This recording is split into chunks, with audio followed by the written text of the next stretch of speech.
السلام عليكم ورحمة الله تعالى وبركاته. مرحبا بجميع المشاركين والمشاهدين اللي راكم تشوفوا فيا الآن في هذا الفيديو.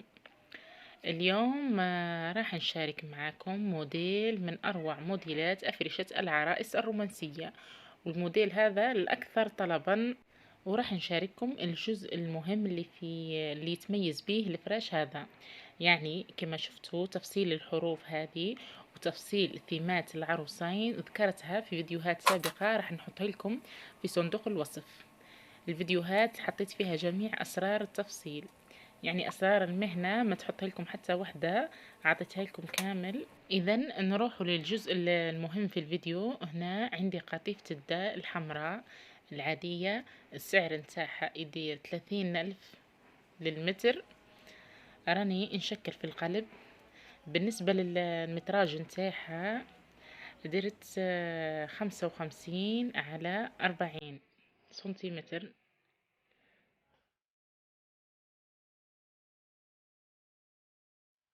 وبعد ما انتهيت من عملية تشكيل القلب راح نبدأ في عملية القص كما راكم تشاهدوا أمامكم.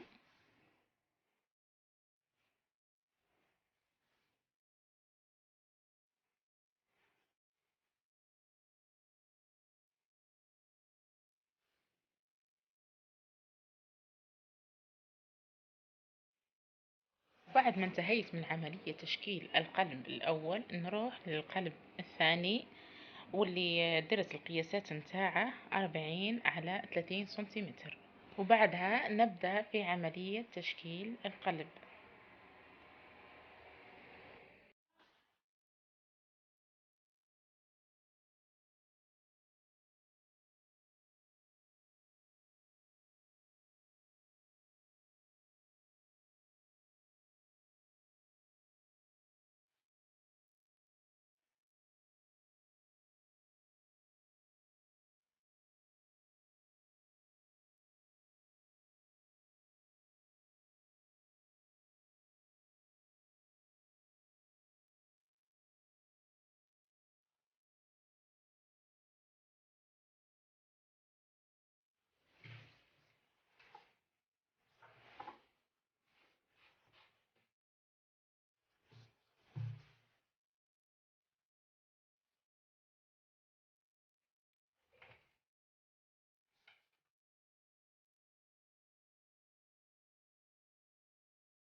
والآن راح نشكل القلب الثالث، واللي متراج نتاعه 30 على 20 سنتيمتر.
إذا مثل ما راكم تلاحظوا راني مع عملية قص القلوب الصغيرة.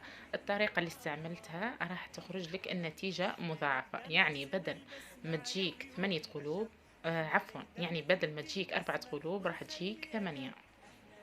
نرسم البسمة على عيون البشر، نترك البصمة ونخلي أثر، ربنا خلقنا لغاية. وبعد ما انتهيت من عملية قص جميع القلوب وانتهيت من عملية الإلصاق متاعهم، راني مع عملية تثبيت نتاعهم بالخياطة.